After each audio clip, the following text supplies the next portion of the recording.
talking about empowering brands in mixed worlds. So Bobby, off to you. Take it away.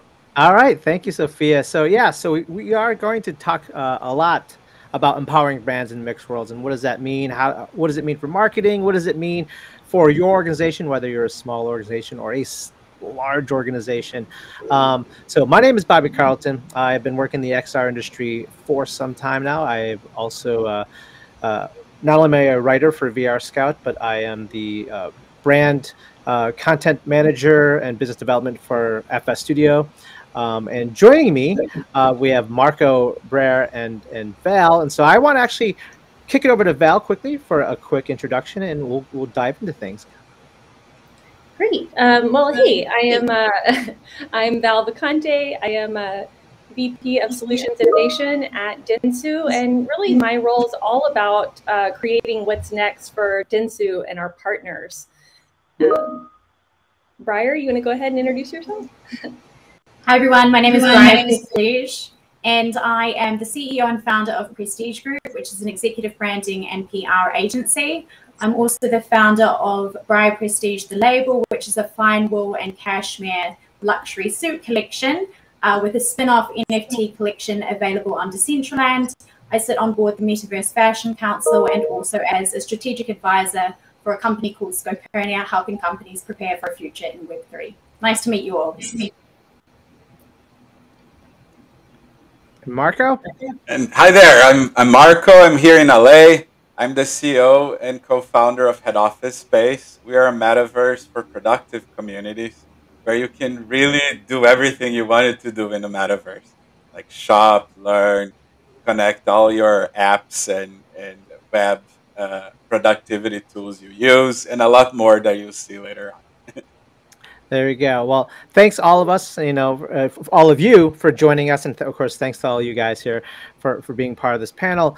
And so when we're talking about empowering brands, we're talking about mixed worlds, from the three of you, your perspective, you've been in this industry for some time. What does that mean? Like, what does that mean transitioning brand IP, and how does that transition from real world marketing to mixed world? And what is your perspective on that? Well, I think, Bobby, our perspective, the good news is it's all about mixed worlds, right? So one of the things that we wanted to do today collectively is we'll have Marco, we'll visit Head Office Space, and he will queue up some of the content that Briar and myself will share, and then we can kind of talk through. Sounds great. Yes. All right, so here we are. Here we are. How about so I'm going to bring your presentation up. Great, excellent. So yeah, as we said, we just kind of wanted to jump in with a little bit of context for the audience here. So, when we think about, Bobby, to your question, when we think about mixed worlds, we really think about everything from the browser-based environment to augmented reality to virtual reality. And I think all of us are living in all of those worlds, right? If we kind of go to the next slide there, I think all of us love numbers in the marketplace. So definitely want to share this with you guys. This is from our Navigator report, which is completely free and available for everyone here. But we looked at, the awareness of Web3 technologies. High digital natives are obviously bullish on the Web3 future. And we're seeing, 98% of consumers have at least heard the term cryptocurrency. 81 have at least heard of NFTs. And these are everyday consumers, right? And then 79% have heard the word metaverse, although I'm sure that's definitely gone up a bit by the day, right? If we go to the next slide here, again, in our conversation today, really talking about empowering brands and those different categories. We're looking at the highest increase is really work possibility. So as Marco was talking about, kind of productive communities. Briar, you want to jump in and talk about your sort of what your thoughts are on NFTs and where we're going with you know, with digital goods? Sure, yeah. So at the start of this year, our Real Life fashion label launched our spin-off NFT collection for avatars. It's been very interesting. We house them on Decentraland. I think it's and I'm currently also undergoing designing a new virtual collection as well, but this time for Ready Player Me. It will be nice to see the technology develop a little bit, because I think this is definitely a pain point for brands who are wanting to venture into this space, is that you cannot take your NFT from one platform to another platform. And a lot of originally what we had in mind of doing and creating as a brand, the technology wasn't quite there for us. You know, it's all very disjointed. It's quite difficult to find the talent as well. There's obviously lots of amazing talent out there, but actually getting the right partners involved was an experience. But yeah, I think what I'm wanting to see from brands and things is just how we interconnect the physical product with the virtual product as well, and what is the overall strategy. Because I think certainly until this point, it worked well for some brands who were entering in this space, dabbling a little bit and trying it out from a PR perspective, you know, just wanting to dabble and showcase their work. But now we're at the point where we need to see proper strategy. You know, we need companies going into this with the right frame of mind, and how can we actually make money, and how can we be engaging with Generation X and, you know, gamifying the experience to a certain extent. Right, and that's something to consider, right? That we have different generations of people coming in, you know, either very comfortable with the metaverse, or they're new to the metaverse, and then there's times when people feel really alienated by the metaverse. And so when it comes to brands, you know, from the three of you, where do you think brands are missing? Like what, you know, like, you know, obviously we're seeing brands trying to jump into this idea of mixed worlds and digital twinning and selling digital goods, but where do you see them missing, and where do you see them being very successful? Oh, you're on mute, Marco.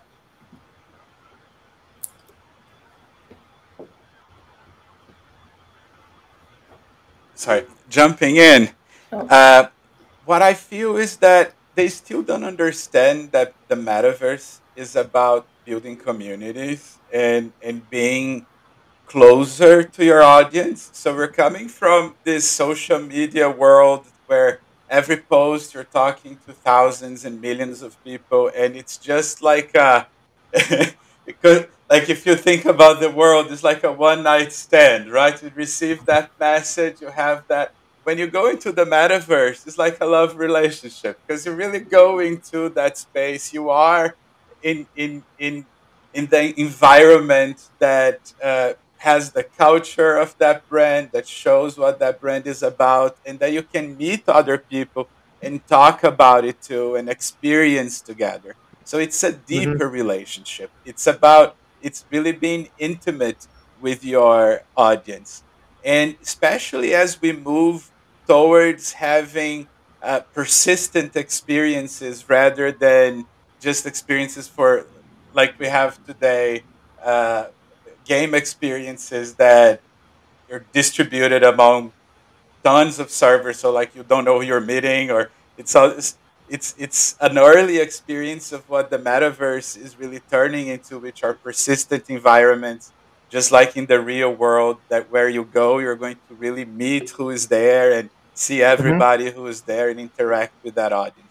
So I think it's about closeness. We're going from an area from a decade of social media being distant and not really creating a close relationship, to the metaverse age where we're all going to be together in the same room, pretty much. Yeah. Val, you want to add on to that? Well, let's see if the sound's working here. I know I was sounds good. Interrupted earlier.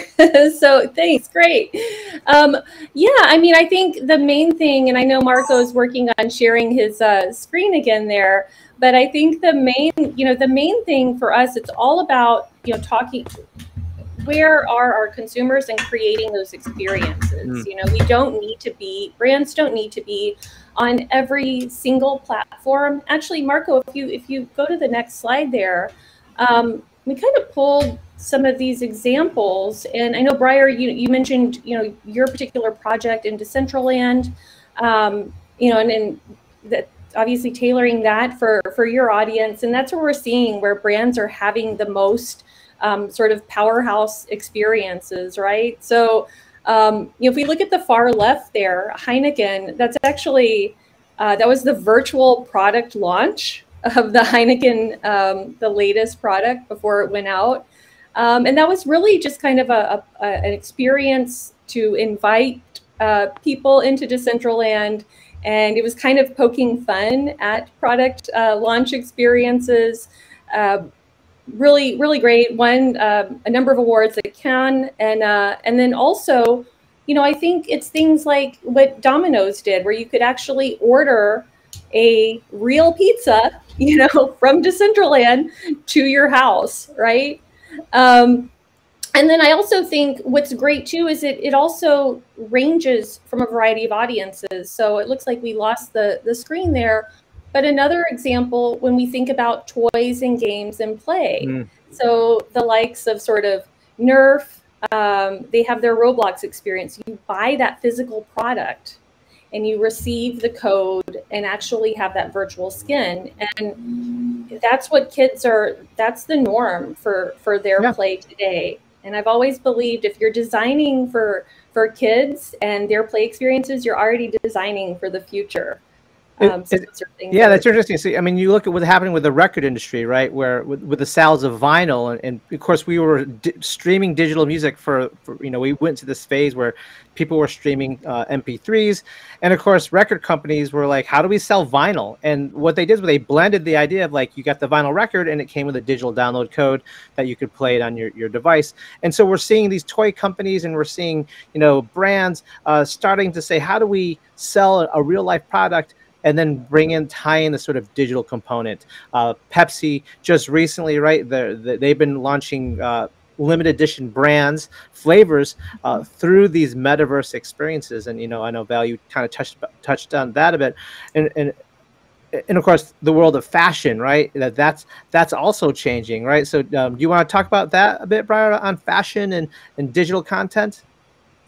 Yeah, so I think, so I recently did an experiment where I spent 48 hours in the Metaverse, or across virtual reality and across Metaverse platforms. And, you know, I thought no better way than to really discover something was to spend so long inside it. And one of the things, well, there were three things that I was most surprised about. Firstly, about how much I enjoyed the social aspect. You know, I think over time, social media has become not so social. It's very two-dimensional, as we discussed before. You know, we sit on our phones scrolling rather than speaking to our spouse. But, you know, just something that I experienced very early on of my experiment is I was around the Alt Space Fire Pit, you know, meeting people from America, from all around the world. I got vomited on by another avatar, which was, you know, very funny and a great conversation starter.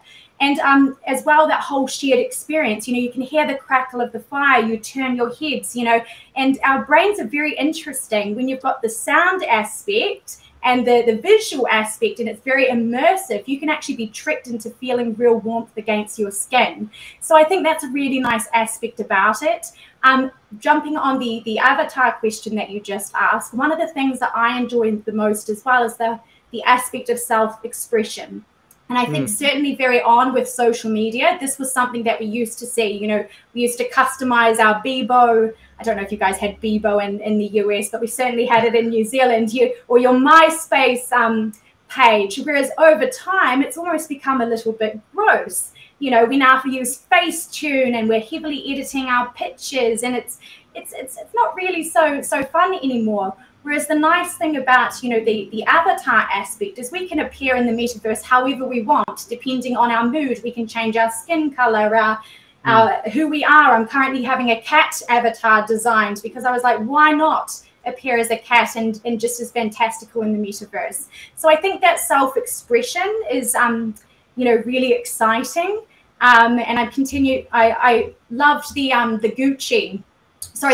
Dolce and Gabbana show that was on a while back, where they actually played on the term catwalk, and they had all of these really interesting avatars presenting their designs. It was just so creative. Well, interesting. So, here we are when we're talking about, avatars, and we're talking about how we express ourselves. How do we bring in our own culture and our own diversity into the metaverse?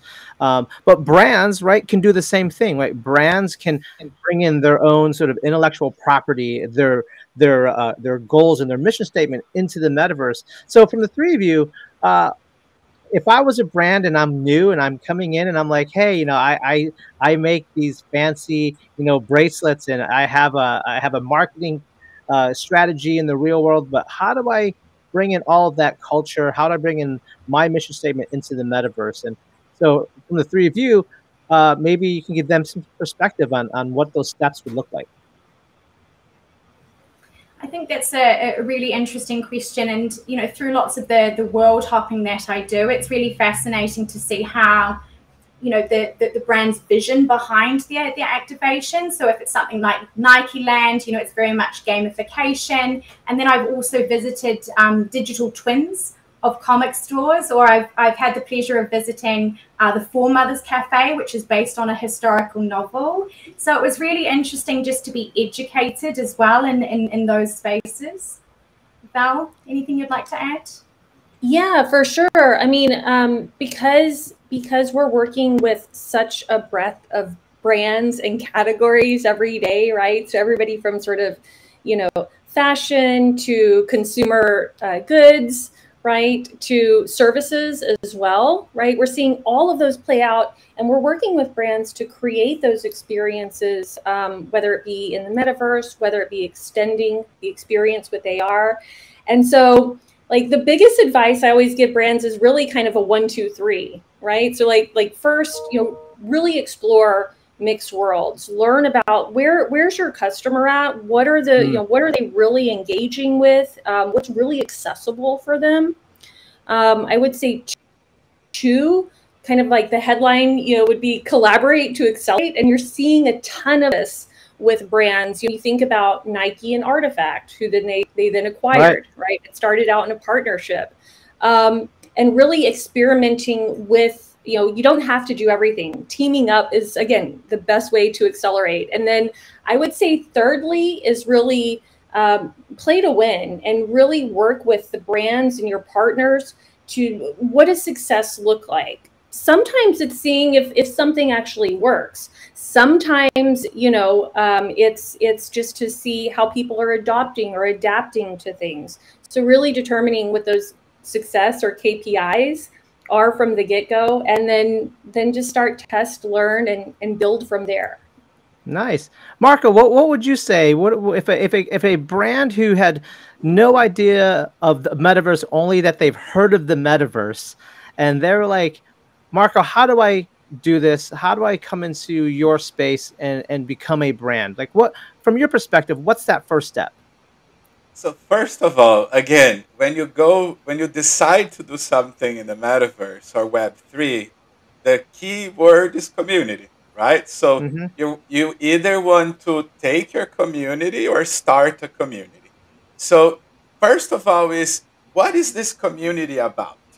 Why do they want to get together in the metaverse, and for what do they want to do together? So when you build something, you have to keep in mind that what is that community about? What do they do together? They could just shop, just like go to a store and experience that brand, or they could build an idea together for that brand, or they can. So what is that community about? How do you want to engage with that community? And then third, once you know how that community operates, how you want to engage with them, is what kind of space you're going to build around that experience. It can be just one room, it can be an entire experience. So it depends on your budget. You can start small and grow, but the important thing is to understand you are building a place that works somehow like in the real world, where you're going to be closer to your community. So how do you want to engage them there? Right. And don't be worried about buzzwords or it's not, there is not just one way. Like every customer we have, they are using it for a completely different purpose. Some are just for private development, just to Mm-hmm. be with their team or with smaller like development communities. And others, like we have even the Catholic Church here, they used to Sure. bring together their congregation, and they discuss projects together. They have mass services together. So be productive. Yeah, no, it's interesting. So with like so the work that we do at FS Studios, we actually have several virtual hubs that we use for our office spaces. That they're designed for team meetings, they're designed for client meetings, and we actually have one question here in the chat. What if they were a B2B brand? What can they do? So let's think like here we are talking about consumer engagement. We're talking about reaching out to the customers, but what about that B2B relationship? And I know on FS Studio, we have like a space for that. But how would you, the three of you, approach that? I think we should show Marco's showroom. That's the best example. What do you Sure, think, Val? let's do it. Can I share my screen again?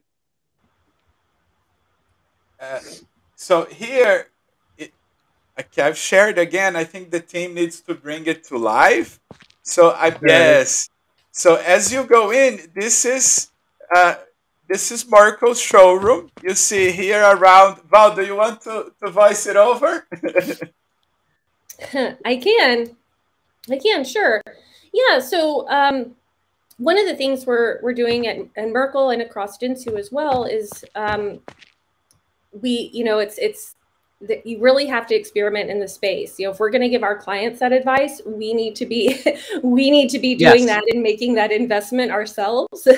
And so this showroom here, it's our Shop Next showroom. It's really designed for our retail innovations that we say bring customers joy.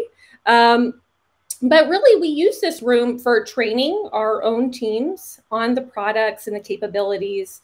We use it to showcase with our clients and potential clients to demonstrate the technology. There are some different sort of scannable moments in this room.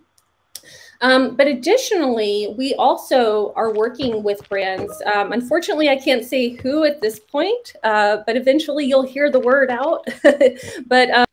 But we are working with some key brands in terms of creating things like a virtual test lab where we're actually able to do consumer testing, rapid prototyping. I know Bobby, you've done some great reporting on digital twins and what consumer goods are doing in this space, and so being able to experiment everything from showrooms, prototyping, and digital twins.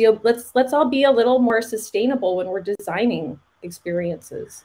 Oh, absolutely, totally. And and again, as we look at sort of how all this is impacting multiple industries, warehouse automation, with the robotics, and then of course there's marketing and clothing, entertainment. All of those things are looking at the metaverse, looking at digital twinning, and trying to figure out like where does that fit within our own ecosystem. And of course there's a couple of obstacles, right? You need to figure out what is the strategy of getting into those spaces, and what does that look like for your own branding? What does that look like for your own marketing? And then you need to figure out how do we use this to not only increase brand awareness, right, but also just to do it in a way where you're creating that evangelism you want within your organization.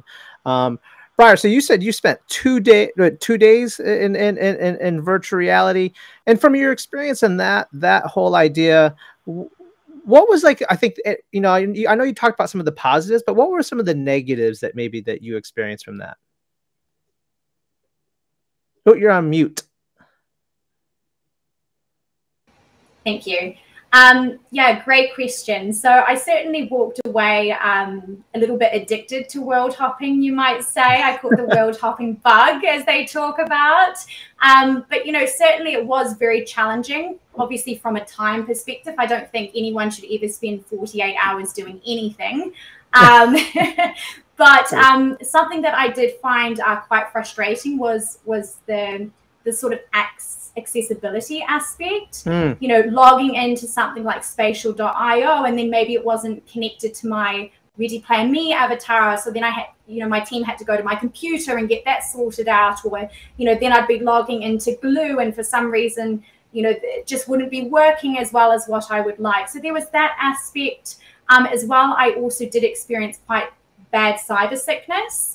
I know this was partially to do with the fact that I was seated. I've been recommended to stand and sort of go with it to a certain extent, but I do find the headset as well quite hot and heavy on my head. So I do look forward to the day that we start to see, you know, glasses or contacts, and it's all super accessible, because I think this is how we will get you know, the people who aren't as interested as something like this in the space as well. And I can't wait for our physical and virtual worlds to be connected. It doesn't make sense to me to be carrying this thing around for 13 hours a day anymore. Like, put contacts in my eyes, connect me up. I'm ready.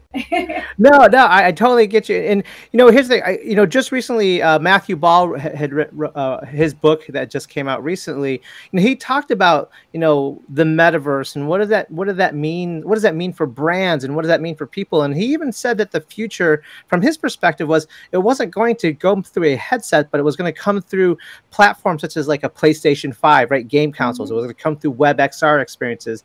And, you know, that headsets, right? You know, you talked about it, Brian, that they're heavy. They can, and wearing them for a long period of time, even for 40 minutes is, you know, is quite a bit. And, you know, one thing from my research that I've done was, I actually talked to individuals about why they didn't try VR, and a lot of them said, well, you know, I don't want to, I spent time on my hair this morning. I don't want to have the, you know, the lines over my face. So there's definitely some smaller bumps that have nothing to do with technology and sort of everything with our vanity, which is, but I totally, but having, you know, experiences that can be access through a immersive experience through a headset, but also through a web or mobile device. So spatial is one, obviously. You know, All Space VR. Marco, your world can both in a headset and on a desktop. So I think that's sort of the key for, especially for brands when they start to explore this. That a lot of them sometimes think it has to be a headset experience, when in reality, you don't need to have that. I completely agree, Bobby. I'm like, we need a flag to fly that flag. I completely agree. And I think even, I know we've been working in sort of VR, AR for a long time. I mean, think back like 7 years ago, right? When all the rage was mobile VR, and there was sort of like cardboard, right, was around. And I thought it was great, right? Because it actually got people, you know, experiencing VR, and then making it a little more accessible. But I agree. I think like the more accessible, you know, the more people are going to be able to engage in that experience. And if you're a brand, you know, you want to be able to do that and design experiences that way. Absolutely. Marco? We believe you have levels of immersion. So for level of immersion. There you are. You're back. Sorry. So for any experience, you should decide what level of immersion you want, right? If you want to see something up close with super detail, you put your headsets on and you go in. But if you just want to hang out, just lounge, take out your headsets, you're on the desktop. If you're on the go, take it on your mobile, right? It is a mixed reality, right? So you should mix with your reality any way you want to experience. I love it. I love that, Marco. It's mixed. Thank you, guys.